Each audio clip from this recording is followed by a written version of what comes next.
Good afternoon, ladies and gentlemen. Let's begin this press briefing. I open the floor for questions. Please. So this is Soumya Jaiswal from Republic TV. I have three questions. One on Binil Babu's mortal remains. What is the update on that? Second, the other Indian there, Jen Kurian. The family has a lot of issues regarding the infos and the help. Is it possible that he could be airlifted to India for further treatment? And third, Indians who are returning from Russia, they're saying that they were given Russian citizenship and they were not given the knowledge about the same. So do we have any information on that as well? Thank you. Reza. Raza from Hindustan Times. Related question, Russia announced that it had stopped recruiting Indians in its military services in April last year. And yet we see Indians are dying, Indians are being injured. Do we know how many people are still left there, and why is this continuing despite PM taking it up twice with the Russian leadership? Okay. Siddhant. Sir, Siddhant from WION. There has been growing call inside Bangladesh for early elections. We also saw the US ambassador now saying that Bangladesh should announce elections. What's India's position given that the unelected government has essentially completed its tenure of 2 months? Krishnamohan.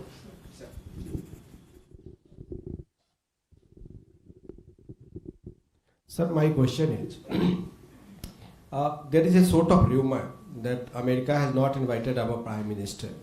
Instead, our Foreign Minister is going there. And today I have learned from some newspaper that China is also sending their representative. So I think that MEA should clear its stand that what is a stand from America. Okay. There. Any more questions on this invitation? Okay, there. Good afternoon, sir. Dhairya Maheshwari from Sputnik, sir. My question is in regards to the US sanctions announced this week. Sir, Russian companies and around 183 vessels have been sanctioned by the US, and there are reports that India-Russia oil trade could be impacted, and some say that there could be an oil shock for India in store. So would it be possible to clarify, or would it be possible to get a reaction? And sir, one question is about Pakistan. Defense Minister Rajnath Singh, he stated this week that India has knowledge about terror training camps and launch pads being operated in POK. So, I mean, has the MEA taken this up? Would it be possible to get a reaction? Thank you, sir. Okay, Sudhi. Sir, thank you for giving me the chance. Sudhi Rajan from Bloomberg. So can you give us any understanding whether India has reached out to Saudi Arabia or Iraq or any other oil producing countries, keeping in mind that the supplies from Russia are now unstable? And any also comment on the way the sanctions have been introduced on the fleet? Okay. So first, Soumya, your question regarding Binil Babu. It was a very unfortunate death. We conveyed condolences to the family.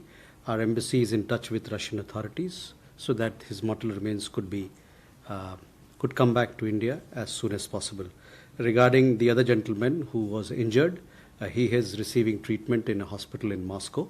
Our embassy is in touch with him and also his in regard to his welfare and well-being with the Russian authorities, and hopefully he will also be returning India soon after his treatment is completed.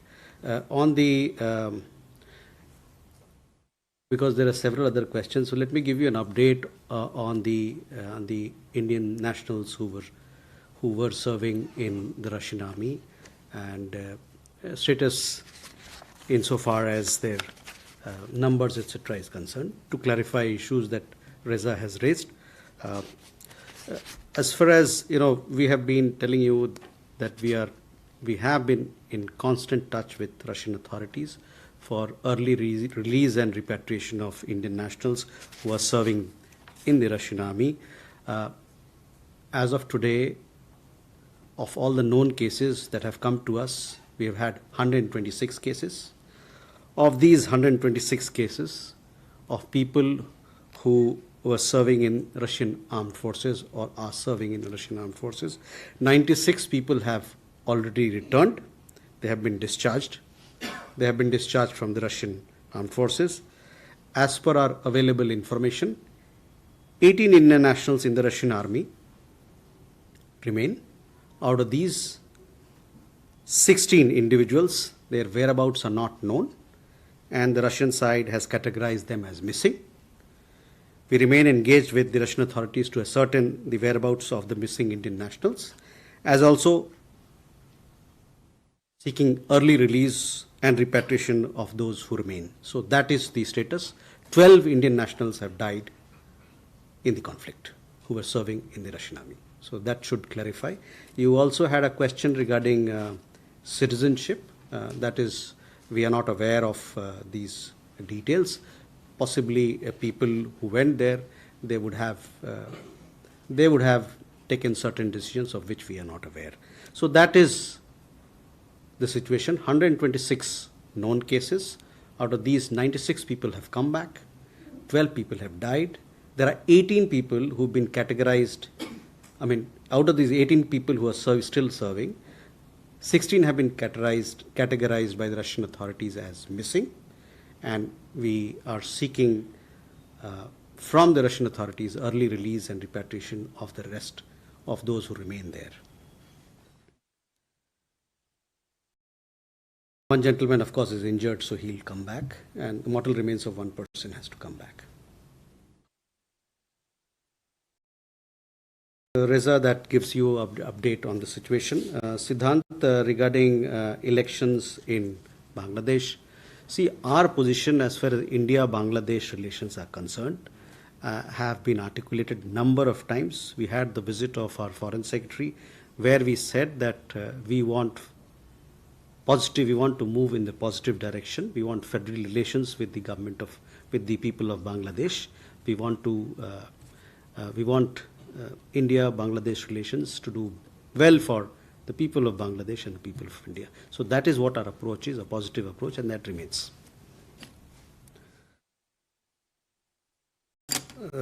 Krishna Mohanji, your question regarding invitation. We had issued a press release, and through that press release we had made our position very clear. I would like to reiterate what we had said, and we once again would like to read out for you. As we have already conveyed to you through a press release, at the invitation of the Trump-Vance Inaugural Committee, External Affairs Minister will represent the Government of India at the swearing-in ceremony of President-elect Donald Trump as the 47th President of the United States of America. So I hope that clarifies your question.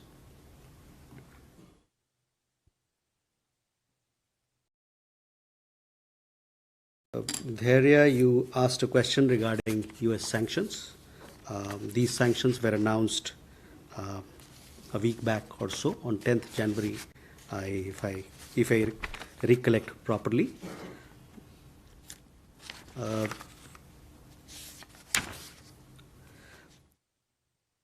These additional sanctions that have been announced, they pertain to several entities and individuals in the Russian energy sector. We are in touch with the US authorities to clarify issues pertaining to the impact on Indian entities. We are working with all relevant departments and agencies to sensitize Indian companies on applicable provisions as also to inform them on new measures being implemented that could impact Indian companies in certain circumstances. Also, to answer a related question from Sruthi, our oil purchases have been and always are guided by our own energy security requirements, along with prevailing global circumstances and market conditions. So that is how we look at the scenario.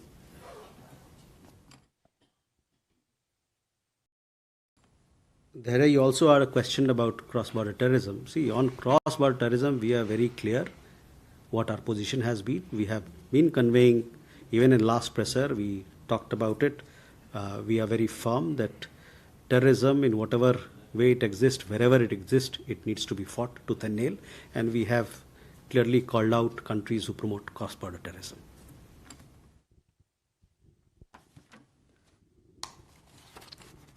Okay, we can go for more questions. Ayansha? So this is Summitry, independent journalist. This is a shoot question from the sanction arena.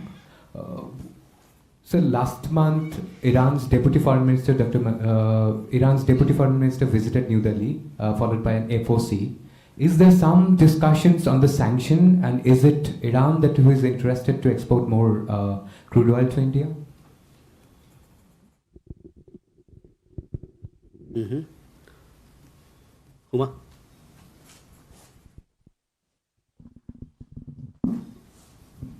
So I'm Huma Siddiqui from the Financial Express. I have two questions. One, so the Quad foreign ministers are expected to meet on the sidelines of the Trump inauguration. If there's any detail on that. And my second question is, when is President Putin expected to visit India?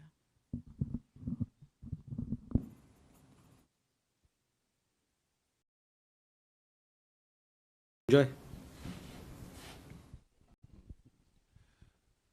Sir, this relates to Suchir Balaji, an Indian whistleblower in California. As you know, Elon Musk has also been speaking about it.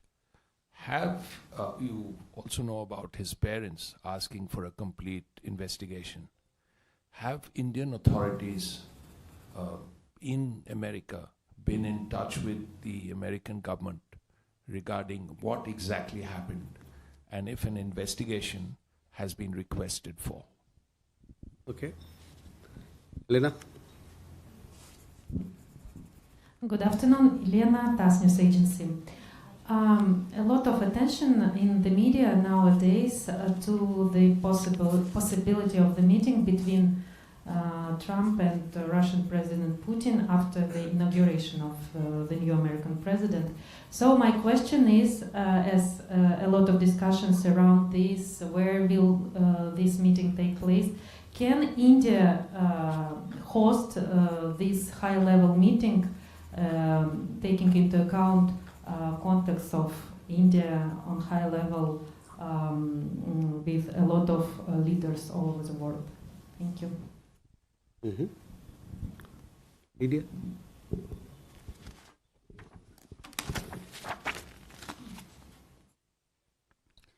Livia Rodriguez from Prensa Latina.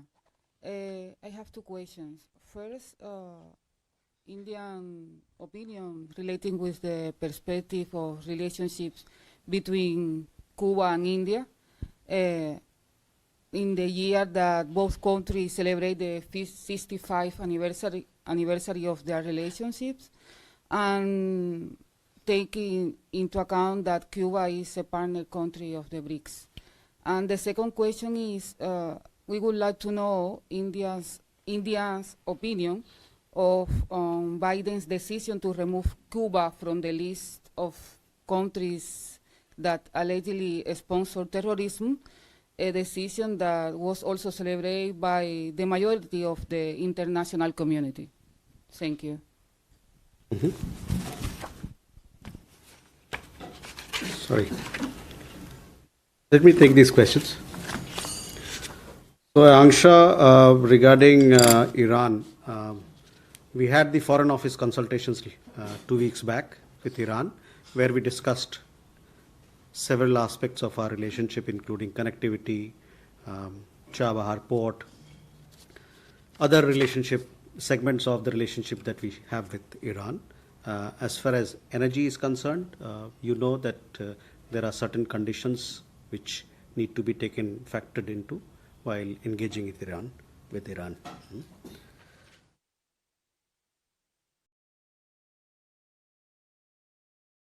So, Cuba, on the Quad Foreign Ministers meeting, the Quad Foreign Ministers expected to be in Washington, D.C. for the inaugural ceremony of President Trump. If I have any further update on the specific meetings, we'll surely share with you.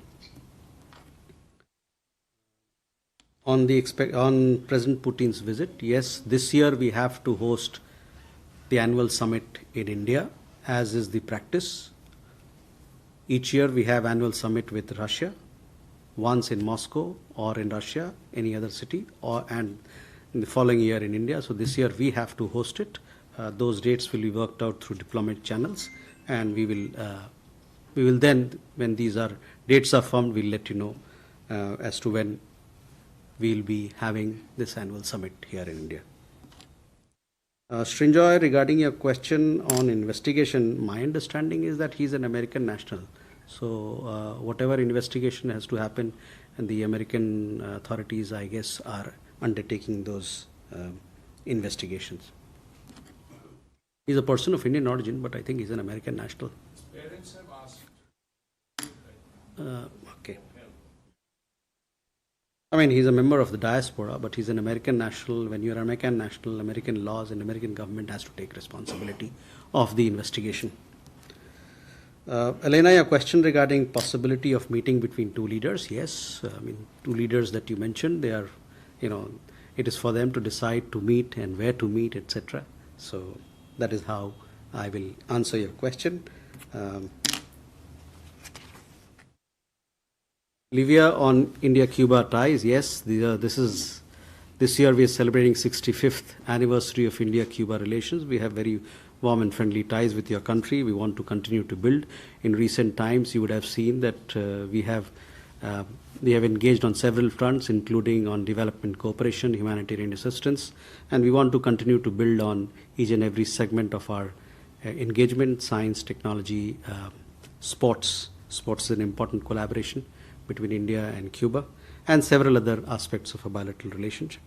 On the other question regarding the announcement by the United States, we feel that anything that helps in building or bringing peace and prosperity, anything that helps in building communities, societies and countries and their prosperity is helpful for all of us. Can we go to more questions? Shivam? This is Shivam from Reuters. I have two questions. Our foreign secretary met the Taliban delegation recently, and I just want to understand: are we in the future? Are we going to see more engagement with Taliban, and are we planning to enhance our diplomatic presence in Kabul? He also mentioned that India stands ready to support in terms of development projects. What could these development projects be? Secondly, there are reports that some Chinese delegates participating in an auto expo in Delhi have not received visas. I just wanted to... Chinese, you said? Chinese delegates participating in an auto expo in Delhi have not received some visas. Just wanted to check if that is the case. And our army chief also said that there's a degree of standoff still persists along the border. Just wanted to understand what the foreign ministry is thinking on those lines. Okay. Arjuna. नमस्कार, मैं सर्जना शर्मा सनमार्ग से हूँ।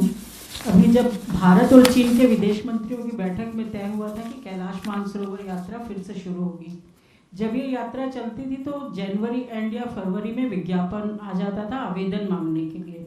तो इस दिशा में कोई प्रगति हो रही है दोनों तरफ से, या क्या तैयारियां होंगी? नीरज सर नमस्कार, मैं नीरज दुबे प्रभा साक्षी से। पाकिस्तान ने भारतीय रक्षा मंत्री और सेनाध्यक्ष के बयान को भ्रामक बताया है, उसकी आलोचना की है और साथ ही कहा है कि भारतीय सेना का बयान दर्शाता है कि उसका अत्यधिक राजनीतिकरण हो चुका है। Manas?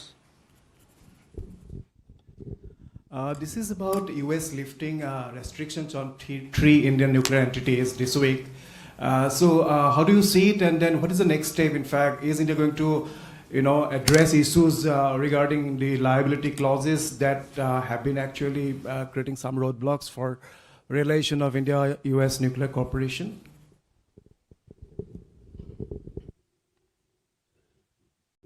नीरज. सर नीरज हूँ न्यूज 18 इंडिया से. कनाडा में जस्टिन ट्रूडो ने अपने इस्तीफे का ऐलान कर दिया है, तो आने वाले वक्त में आपको लगता है कि भारत और कनाडा के जो राजनयिक संबंध बिगड़े हैं उसमें सुधार होगा? क्योंकि पहले भी भारत का मानना रहा है कि ट्रूडो एडमिनिस्ट्रेशन की वजह से संबंध खराब हुए हैं.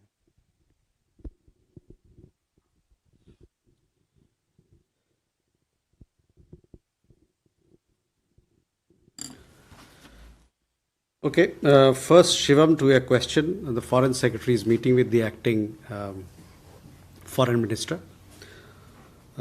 in Dubai. We have a technical mission in Kabul. Also, we have had engagements at Joint Secretary level, and several of them in the past year or so. This was the highest level of engagement that we've had, and we have clearly spelled out that we want to do more to offer humanitarian assistance, and also to engage with the people of Afghanistan on development cooperation. And both these counts, we want to continue to build on what we are doing there, to strengthen our long-standing relationship with the people of Afghanistan. We also want to do more on sports, and you would have seen there are several cricket players from Afghanistan who play here in IPL. Greater Noida, or one of the places, also happens to be the home ground. So these are areas where we want to build our relations, so that we can bring more benefit of our approach, of our humanitarian assistance, of our engagement on development cooperation front that we have with Afghanistan.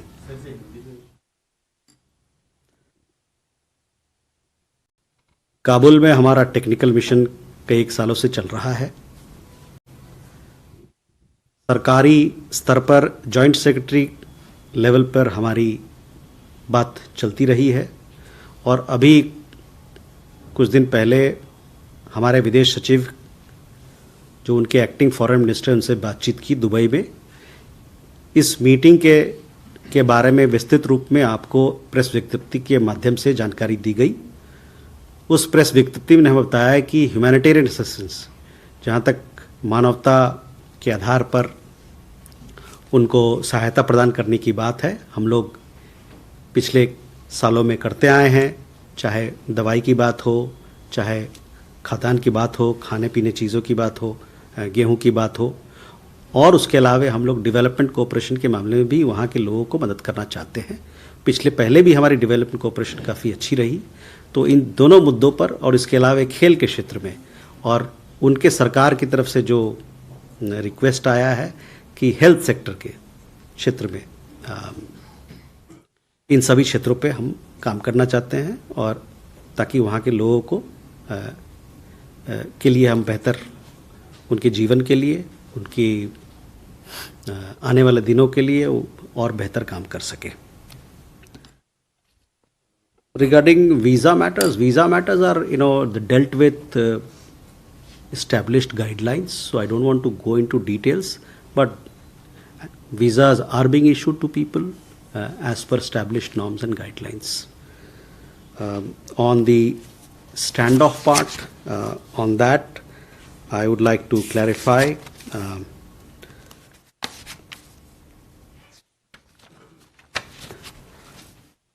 You've said that there seems to be a gap.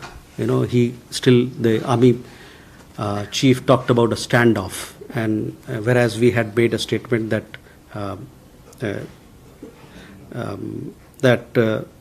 giving our position that disengagement, regarding disengagement, etc. So we do not see any contradiction between what the army chief has said and the position that we have taken. And the position here, I would refer to the position taken by External Affairs Minister in the Parliament. EM had made the position very clear in regard to disengagement.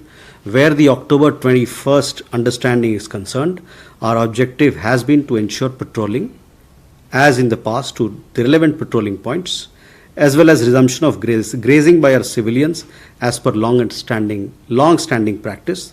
This is indeed what we have agreed upon in regard to Depsang and Demchok.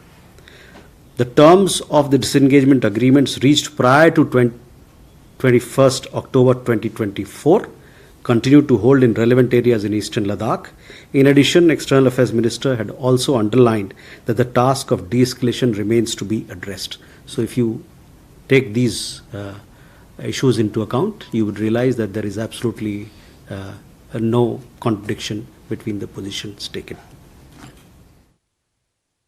सर्जना जी, कैलाश मानसरोवर यात्रा के बारे में पहले ही बात हुई है. हम लोगों ने बताया है कि इस पर चीन से हमारी बातचीत चल रही है और जब समझौता तय होगा कि कब इस यात्रा को शुरू करना है तो उसके बारे में फिर आपको हम विस्तृत रूप में जानकारी प्रदान करेंगे.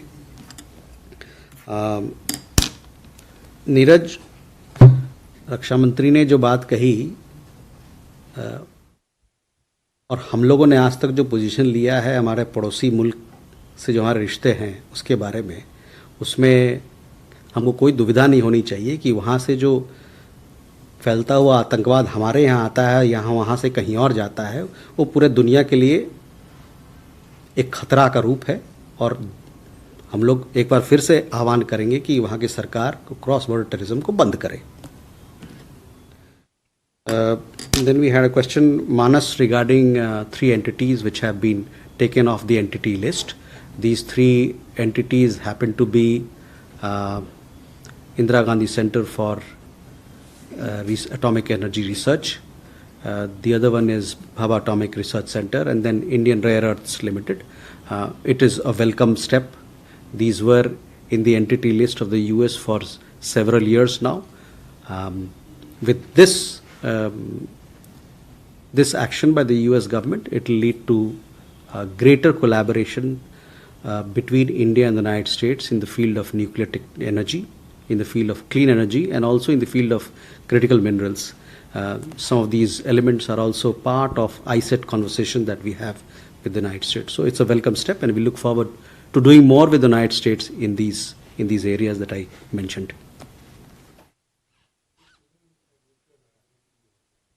So these are steps which will now be discussed. It will open up new avenues of collaboration in civil nuclear field, and hopefully the questions about liability, etc., that you are talking about will also be discussed and taken forward. Neeraj,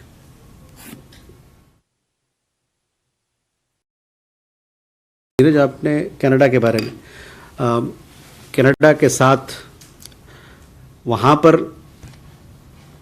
Canada के अंदर कुछ राजनीतिक गतिविधियाँ चल रही हैं. हम लोग उस पर लगातार नज़र बनाए हुए हैं और हमारी आशा ये है कि जो ये रिश्ते हैं भारत और कनाडा के बीच, बड़े गहरे रिश्ते हैं.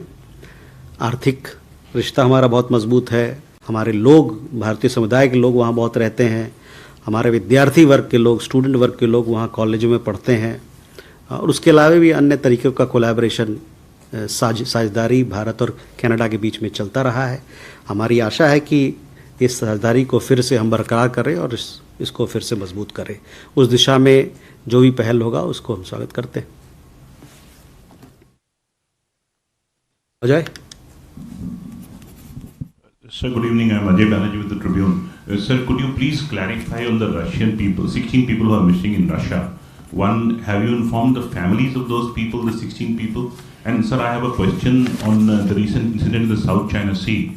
An Indian Coast Guard vessel was trailed dangerously by the Chinese Coast Guard.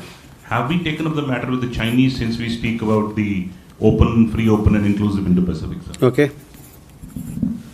Gautam. Thank you, sir. Gautam Lahiri. The border situation in West Bengal, particularly with Bangladesh, is becoming very tense, as per the local reports suggest. Now, meanwhile, the Home Advisor of the interim government has openly said that they want to review the border agreement or the protocols. So my question, whether any formal request has come, or is it possible to review the old agreements which have been done by 2 sovereign nations? Okay. Reza. Reza from Hindustan Times. One quick China-related query. There are reports suggesting that China is holding up the exports of capital machinery that is needed for plants in India, including for Foxconn. Do we have anything on that? Okay. Ajay, first on the missing Indian nationals who were serving in the Russian army. On that, we are in touch with several families, and they are also in the know of things. 16 of them are missing. The second question you had on the South China Sea, I don't have an update on that, but you know what our position is, that we want peaceful settlement of all disputes in that region. Gautam, your question regarding border situation. See,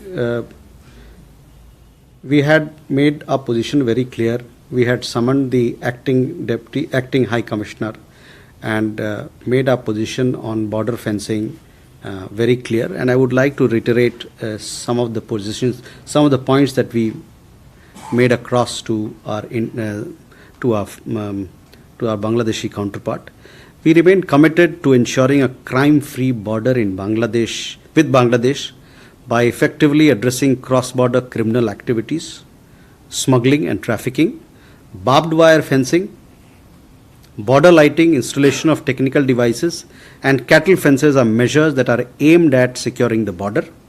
We expect that all earlier understandings, and this here I would like to underline, our understandings in this regard will be implemented. This is what our expectation is, that all earlier understandings in this regard will be implemented by Bangladesh in a cooperative approach towards combating such crimes. Reza, on exports that are being held back, I don't have an update, but I guess these are matters which pertain to Foxconn and several other Indian private entities, so they would be looking into it, but I shall update if I have anything to add to that. With that, we come to the close of this press conference. Thank you very much, ladies and gentlemen.